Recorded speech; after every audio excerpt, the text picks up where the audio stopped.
Hey, it's Jill from Thank Dog We Made It.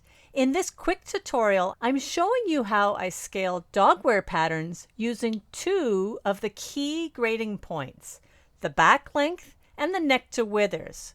This is the first clip of a two-part video taken from my YouTube live on the top 3 mistakes when resizing dog coat patterns. Let's jump in. So I'm going to go into the overhead camera here and I'm going to show you how I'm going to work with a pattern to change it down to a smaller size.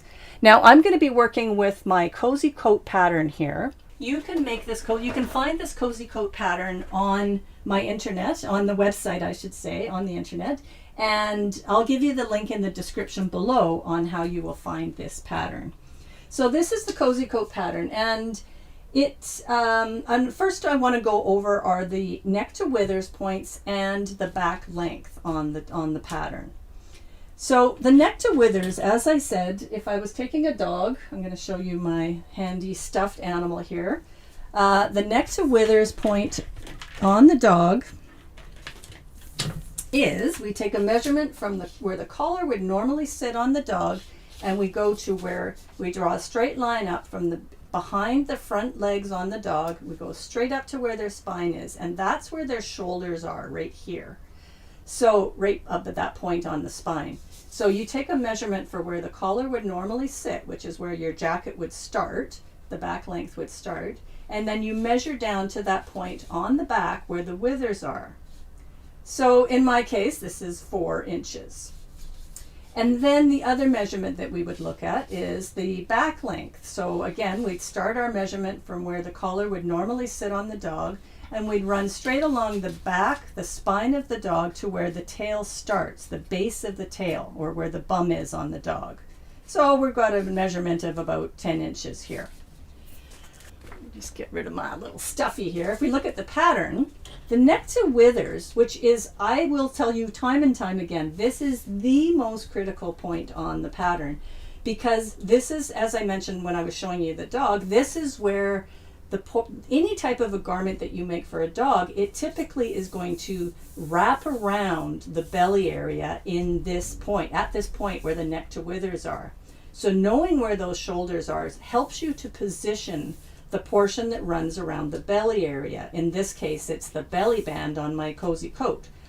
So on a regular dog, let's just see if this one matches up. Yeah, so this one generally matches up to the dog that I just measured. So it's not quite exactly the same, but the measurement here is 4 inches. Now, I'm going to use a measuring chart, a dog size measuring chart. I have one of these on my website. If you are interested in downloading it, I'll give you the link to that in the description. But I'm not sure if you can see this, probably not, but you can download the measurement chart if you'd like from the website. So if I'm looking at what I've got here is a medium dog coat is what I'm working with. If I look at the neck to withers measurement, that's 4 inches. And then I look at where the small is, it's actually only 2.5. The neck to withers measurement is only 2.5 inches. I'm just going to work in inches because that's the way my brain works. But if I look at that on the pattern itself, what I would do if I was going to size this pattern down to a small size, my neck to withers is 4 inches. I'm going to take this down to 2.5. So what I would do is I'd start at that point. Let's make sure, let's just move this up so it's all inside the camera. This is my neckline. You disregard where the seam allowance is. You're not going to take that into account right now. But my neckline starts here, and on the medium coat, the back length ends here. So I'm going to draw a line straight along there.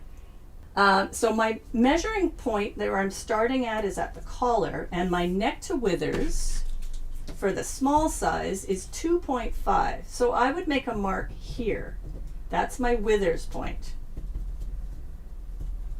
And then what I would do is I would create, I'll pull this away, and I'm going to create a straight line going down from that withers point. I'm just going to do a dotted line that goes straight down.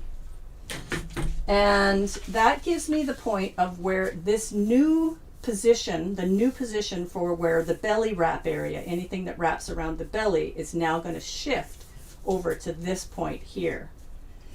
So that's pretty straightforward. If I'm going to scale the neck to withers, I'm just simply moving along this back line on the dog coat. The next measurement that I want to take into account here is the back length. So on my size chart here, the back length for a medium is 14 inches and the back length for a small is 11 inches. So that's pretty simple math. It's just 3 inches different. So what I would do is take my coat where it starts, where it ends. Let's just put the ruler here, get my head out of the way there so you can see. So I'm going to move back by 3 inches and make a line there. So that's my new back length. I'll put a little dotted line straight down from that point.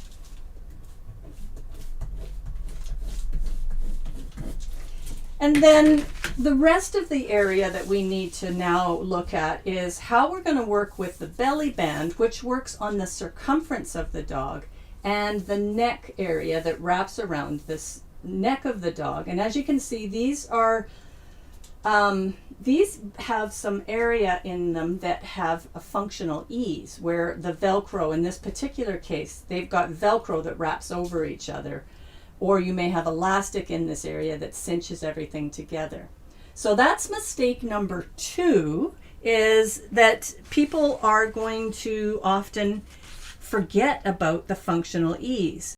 And that's how I scale the back length and the neck to withers for a consistent fit.